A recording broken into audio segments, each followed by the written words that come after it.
Hey everybody, how you doing? James Chang is a friend of mine. He's also the current chief of staff to the great Berkeley council member Ben Bartlett. And he was earlier this year accused of something that he didn't do. And by a person he was on a date with, and turned out to be the date from hell, I guess is the best way to describe it. But then this person took his wallet, ran off, and then after being found and asked why he did what he did, came up with his story. And then, you know, basically went to the Daily California. I'm not sure if he went to the Daily California and already knew somebody there. It's really squirrely because the Daily Californian that broke the story had endorsed James Chang's challenger for the District 7 Berkeley City Council seat. Okay.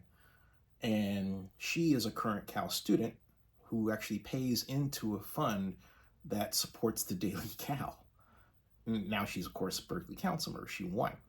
But for reasons best known to the Daily Cal, it decided, rather than holding the story until after the election, to put the story out on the day of the election, obviously targeted to influence how people thought about James Chang, not check to see if the allegations were true. And so they did that.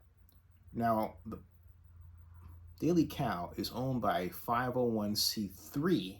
Actually, it's a 501c4 organization, but it really doesn't matter because 501c3 or a 501c4, you can't take actions that influence elections.